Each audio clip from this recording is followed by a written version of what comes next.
What's going on, everybody? Welcome back to Sector for Nerds. I'm Ryan Brower, and today we're going to talk about how Boba Fett escaped the Sarlacc Pit, along with my thoughts on Episode 1 of the Book of Boba Fett, Stranger in a Strange Land, which people,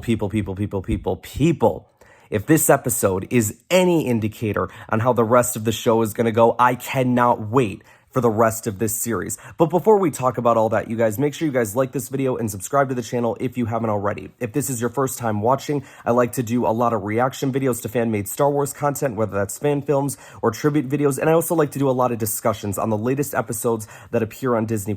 We've been doing it since the start of Disney+ being in existence, and we will continue to do so as more shows are released. So please subscribe if you haven't before. It's free, it doesn't cost you anything, and it really helps to support my channel. You can divide this episode up into 3 different sections. Part 1 was a flashback scene. Part 2 was sort of like where we were at now in the timeline, where things are currently at. And then part 3 was going back to that flashback. So it's almost kind of like a part 2 to the part 1. The way that they set up these flashback scenes is Boba Fett being in a Bacta tank, and he's having these dreams about his past. And the first dream was, well, how he freaking escaped the Sarlacc Pit, which was insane. This is one of the things that I said we needed to see when this show was released. Like, we needed to see how Boba escaped. How is he still alive? And it was, guys, that scene did not proceed to disappoint me. I mean, he used his flamethrower to cut through essentially his skin, and he crawled out. It's like he probably had to crawl his way through the sand to get out of it, because he was away from his mouth when he escaped. I like that there was a little bit more detail to it, and not just like, oh, his jetpack started working and he just flew out of the monster's mouth again. Like, that would have been stupid. But then, of course, the Jawas end up stripping his armor from him because the dude's pretty much passed out.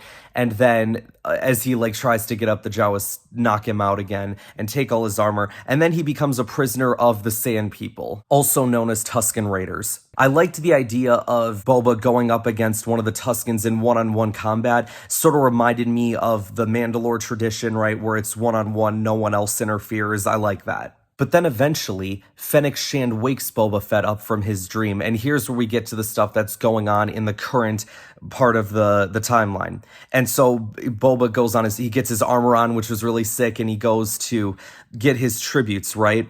And I liked this scene as well because he's essentially getting all these different gifts now that he's the head of Tatooine.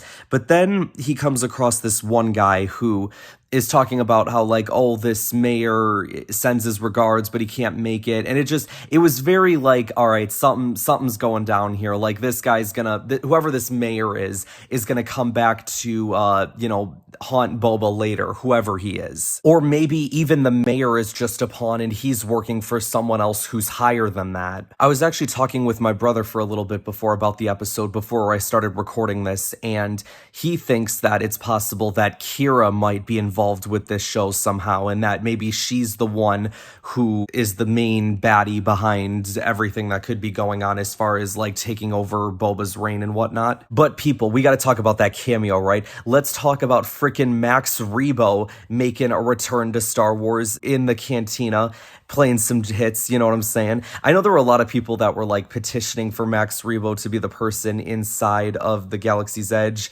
cantina, which, like, the one playing the jams, the music and whatnot instead of that droid. I would have loved that too, but you know what? If we can't get him there, let's get him in the Book of Boba Fett. One of the things that I want to talk about in this episode that I really enjoyed was the character dynamic between Boba Fett and Fennec Shand, because Boba is sitting here talking about how, like, he wants to rule with respect because Jabba ruled with fear, and he, wants to be able to establish honor back to, Tatooine. And Fennec's like, yeah, but, fear is kind of what helps keep control. So Fennec almost kind of has like a different mindset than he does. And then when they're walking through the city, Fennec's like, you should have these Gamorreans carrying you, because at the end of the day, a king should never have to walk.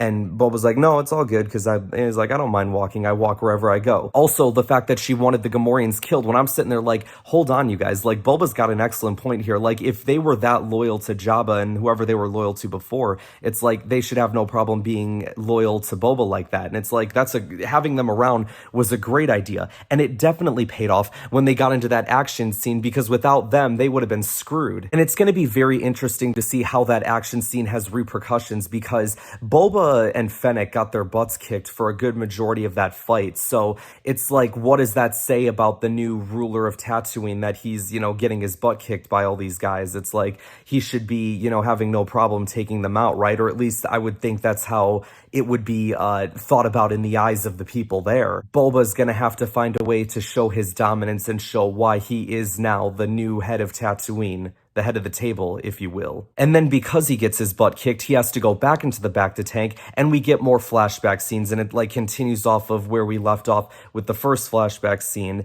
And we end up getting a scene, you guys, with what I first thought was Luke's home, but then when I looked at it, I'm like, okay, this must just be a different house that looked like it, because it didn't look burned or anything like that. So I'm guessing it was, I don't know, maybe like a next door neighbor or something like that. I had no idea what that creature was that came out of the sand, because at first I'm like, oh, that's gonna be a crate dragon, isn't it? And then the thing just pops out, like standing like 20 feet tall with 4 arms, and I'm like, what the heck is that thing? But Boba is able to take it down, and he kind of wins over the trust of the Tusken Raiders, who are then able to give him some water, because before he was digging up water, but then he had to give it up to the Tusken. So the fact that they were actually able to then give him water, it's like, all right, cool.